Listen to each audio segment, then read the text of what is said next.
আসসালামু আলাইকুম। আশা করি সবাই ভালো আছো। জৈব যৌগের পঞ্চমতম ক্লাসে সবাইকে স্বাগতম। আজকের ক্লাসে আমরা আলোচনা করব সমগোত্রীয় শ্রেণী এবং যদি সময় পাই চেষ্টা করব কার্যকরী মূলকটাও কভার করার। এই যে সমগোত্রীয় শ্রেণী বা হোমোলোগাস সিরিজ, এটা কিন্তু আমাদের জৈব যৌগকে অনেকটাই সহজ করে দিয়েছে।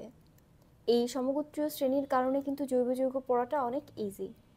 তা না হলে আমাদের আলাদা আলাদাভাবে এই ৮০ লক্ষেরও বেশি জৈব যৌগের ধর্ম, এর বিক্রিয়া পড়তে গেলে কিন্তু আমাদের জীবনটা প্রায় শেষই হয়ে যেত। যাই হোক, এখন আমরা দেখি যে সমগোত্রীয় শ্রেণী এই বিষয়টা আসলে কি।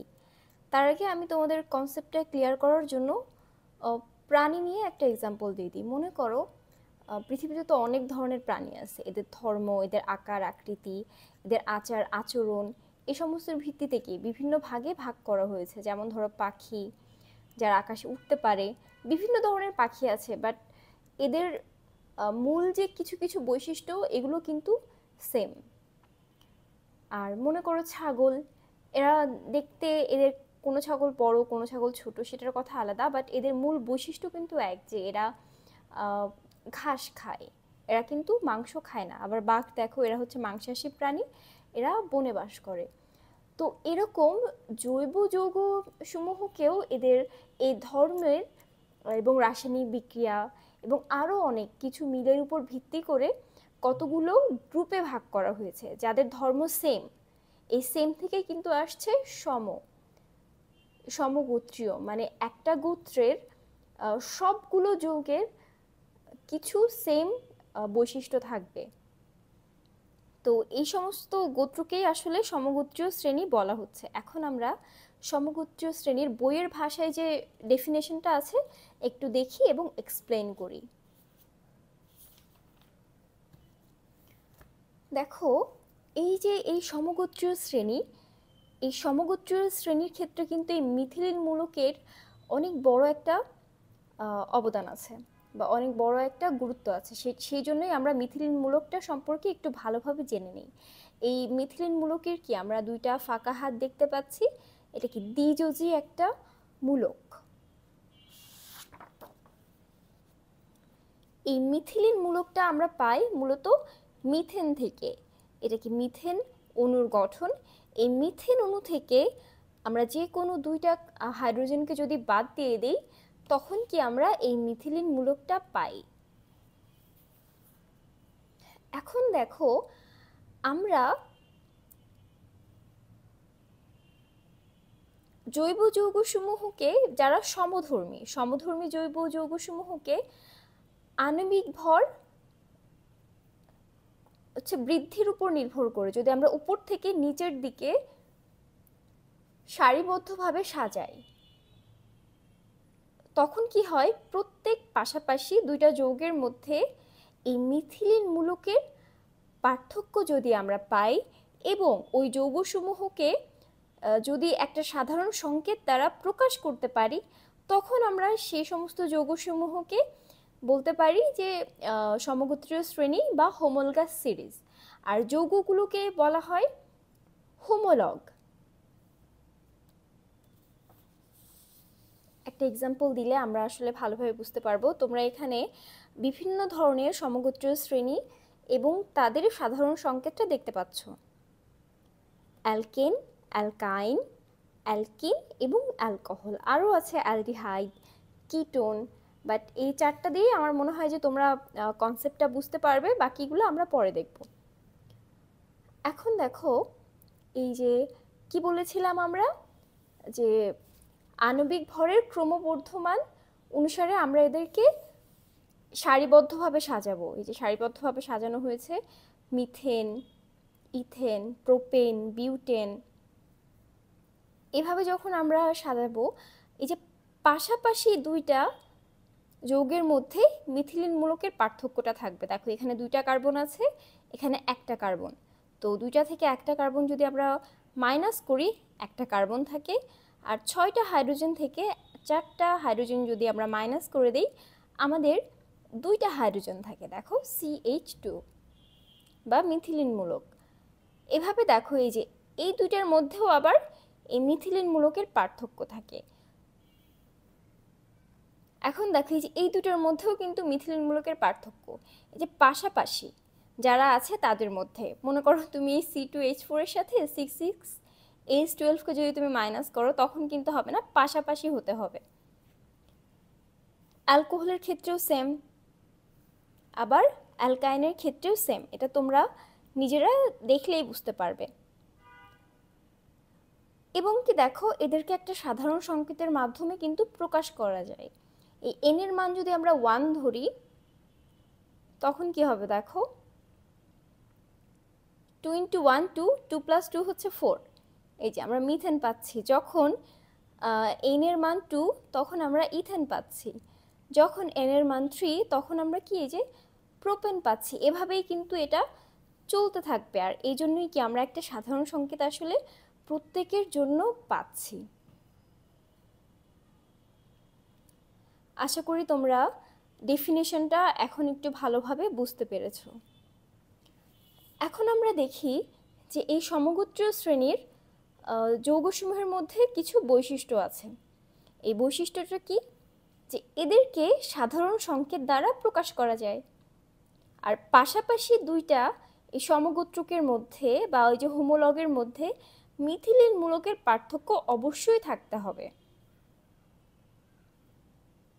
আর প্রত্যেক সমগোত্রীয় শ্রেণীর একটা নির্দিষ্ট কার্যকরী মূলক থাকে, তবে অ্যালকেনের ওরকম বিশেষ কোনো কার্যকরী মূলক কিন্তু নেই।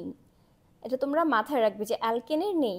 আর কেমিস্ট্রিতে আমরা কি জানি, যেটা ব্যতিক্রম সেটাই ইম্পর্ট্যান্ট। এখন দেখো কীরকম, এই যে কার্যকরী মূলক দেখো, অ্যালকোহলের কি যে হাইড্রক্সিল মূলক আছে, অ্যালডিহাইডের অ্যালডিহাইড মূলক, ঠিক আছে। তো প্রত্যেকটার ক্ষেত্র কিন্তু কি যে একটা কার্যকরী মূলক থাকে সাধারণত, এবং প্রত্যেক সমগোত্রের কয়েকটি সাধারণ প্রস্তুত প্রণালী থাকে, যে সেই প্রস্তুত প্রণালী দিয়ে তুমি সাধারণত সব সমগোত্রীয় যৌগসমূহকে উৎপন্ন করতে পারবা।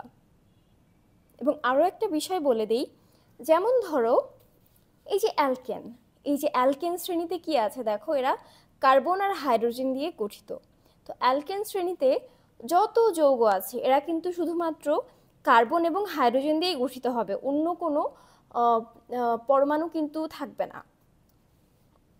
সেম ক্ষেত্রে অ্যালকিনের ক্ষেত্রেও, অ্যালকাইনের ক্ষেত্রেও, অ্যালডিহাইডের ক্ষেত্রেও, অ্যালকোহলের ক্ষেত্রেও দেখো এখানে হাইড্রক্সিল মূলক আছে, বাট আলাদা করে যদি আমরা অক্সিজেন ধরি, দেখো এখানে কি কি পরমাণু আছে আমাদের, কার্বন, হাইড্রোজেন এবং অক্সিজেন।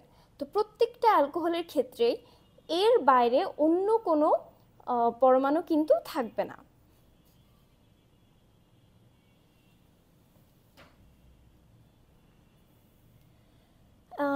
একটা প্রস্তুত প্রণালী এখানে কার দেখা হচ্ছে দেখো তো, এখানে কিন্তু আমরা কি একটা অ্যালকোহলের প্রস্তুত প্রণালী দেখতে পাচ্ছি, যে মিথাইল আয়োডাইডের সাথে সোডিয়াম হাইড্রোক্সাইডের জলীয় দ্রবণ কে যদি এর বিক্রিয়ার ফলে কি হচ্ছে, আমরা মিথানল পাচ্ছি, আর সোডিয়াম আয়োডাইডের জলীয় দ্রবণ পাচ্ছি।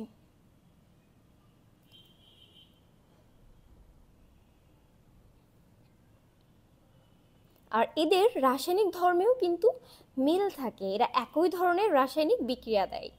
আরেকটা কি দেখো, আর আণবিক ভর বৃদ্ধির সাথে সাথে এদের গলনাঙ্ক, স্ফুটনাঙ্ক, ঘনত্ব এদের পরিবর্তন হয়। যেমন মিথানলের স্ফুটনাঙ্ক হচ্ছে 65 ডিগ্রি সেলসিয়াস, ইথানলের স্ফুটনাঙ্ক হচ্ছে 78.3 ডিগ্রি সেলসিয়াস। এগুলো তোমাদের এমসিকিউতে কাজে লাগতে পারে, তোমরা এগুলো মনে রাখার চেষ্টা করবে। এখন আমরা এই যে সমগোত্রীয় শ্রেণীগুলোর নাম অলরেডি আমরা 4-5টা নাম জেনেছি, আরও দেখে নিই সবগুলো।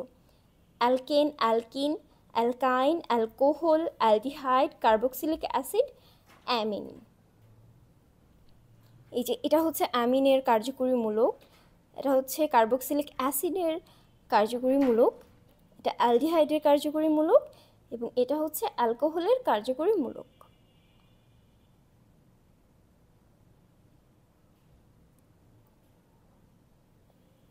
দেখো অ্যালকেনগুলোর লাস্টে এন দিয়ে শুরু হচ্ছে, শেষ হচ্ছে, আর অ্যালকিনগুলোর ইন, আর অ্যালকাইনগুলোর আইন, আর যেগুলো অ্যালকোহল সেগুলো অল যোগ হচ্ছে, অ্যালডিহাইডের ক্ষেত্রে ন্যাল বা অ্যাল, আর কার্বক্সিলিক অ্যাসিডের ক্ষেত্রে অইক।